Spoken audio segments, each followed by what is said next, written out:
Ինչ վերաբերվում է միջազգային ատյաններից հայցերի հետ քաշման, խնդրին դա վերաբերվում է միջպետական հայցերին եւ հարցը հետեւյալն է, էլի այդ հայցերը ինչի համար են։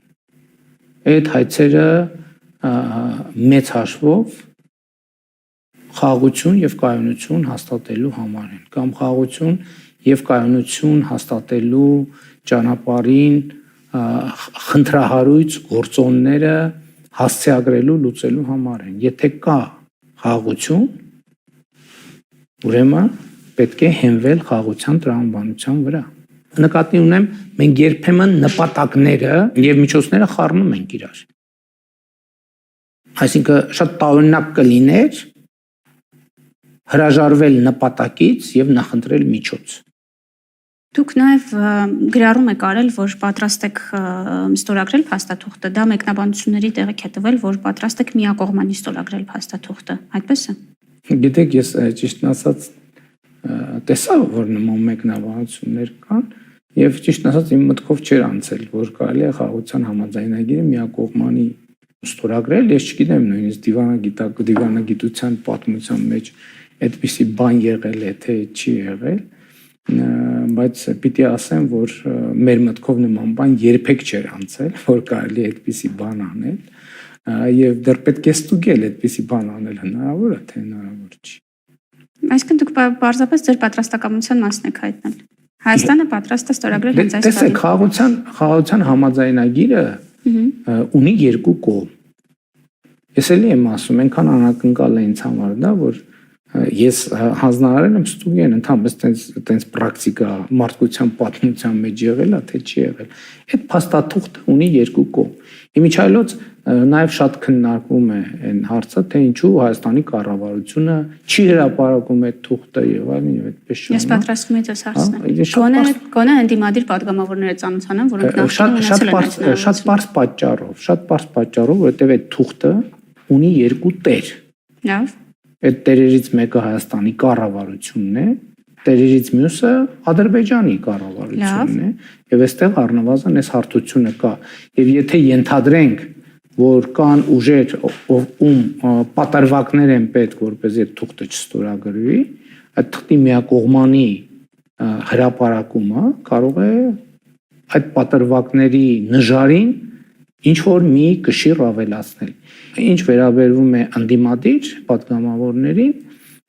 ես կարծում եմ, որ կան ընդդիմադիր падգամավորներ, ովքեր ծանոթ են տեքստին, բայց նաև հետեւյալը ասեմ, այո, եթե հետեւյալը կարող եմ ասել, եկեք պատկերացնենք մի իրավիճակ, որի հետ նախկինում մենք բախվել ենք, որ ընդդիմադիր падգամավորները, ընդ որում ցուցադրելով մեր բաց լինելը, մենք ստեղծում ենք հնարավորություններ, որպեսզի մարդիկ ծանոթանան այդ փաստաթղթին եւ նրանք կարդալուց հետո դուրս են գալիս եւ սկսում են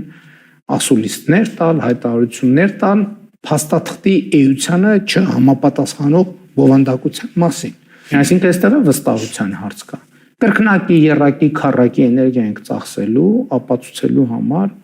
որ կամ ճիշտ չեն հասկացել կամ ընդհանրապես իրենց կարդացածը չեն փոխանցում։ Ես նկատի ունեմ, այս էլ է շատ կարևոր վստահության հարց։ Մենք նախկինում հələ այն ժամանակ, երբ մենք չենք հայտարարում, որ այդ նախագծի տակ ես պատրաստ եմ դնել իմ ստորագրությունը։ Պատկերացրեք, դա աշխատանքային իրավիճակ է, այսինքն այդ փաստաթուղթ այդ վիճակում մեծ հավանականությամբ երբեք ուժի մեջ չէր մտնելու։ Եվ այդ աշխատանքային վիճակում մենք ցուցաբերել ենք թափանցիկություն այնքանով, ինչքանով դա հնարավոր է, իմանալով ընդդիմության խուսույթը եւ վերաբերմունքը, մենք տրամադրել ենք, հնարավորություն ենք ստեղծել, որպեսզի այդ փաստաթղթին ծանոթանան եւ դրանից հետո արվում են հայտարարություններ, որոնք բացարձակապես կապ չունեն իրականության հետ եւ կառավարության մտադրությունների հետ եւ տեղի ունենում վստահության խաթարում։ Այսինքն ինչի համար մենք ստեղծենք իրավիճակ, երբ այն ուժերը, որոնց հիմնական խնդիրը աղավաղելն է խաղաղության գործընթացը եւ նրա էությունը, դա անելու եւս մեկ հնարավորություն ստանան։ Չէ քննարկում արդյոք Ադրբեջանի հետ փաստաթուղթը հանրայնացնելու հնարավորությունը։ Դե գիտեք ինչ, Ադրբեջանի հետ այնքան հարց կա քննարկելու, որ չեմ կարծում, որ ճիշտ է այդ փաստաթուղթը հանրայնացնելուց սկսել, բայց իրականում մենք Ադրբեջանի հետ քննարկում ենք փաստաթուղթը հանրայնացնելու հնարավորությունը, որովհետև առաջարկում ենք, որ ստորագրենք, որովհետև հենց որ ստորագրեցինք, այն կհանրայնացվի եւ պատկերացրեք ինչ աստիճանի մտավախություն չունենք այդ առումով, որ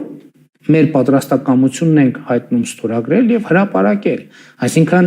մենք կողմ ենք ինստիտուցիոնալ հրապարակմանը, ստորագրվեց, հրապարակվեց։ Բայց մյուս կողմից ես ուզում եմ մենք խաղաղության համաձայնագիր ինստիտուտի վերաբերյալ ունենանք ճիշտ պատկերացում, ելի եմ ասում, երկու կողմ ունի եւ ենթադրվում է, որ երկու կողմ պետք է ստորագրեն։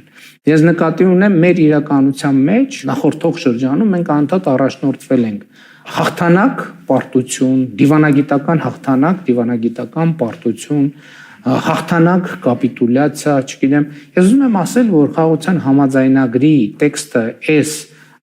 տերմինաբանությամբ ընկալելու փորձերը իրենք սին են,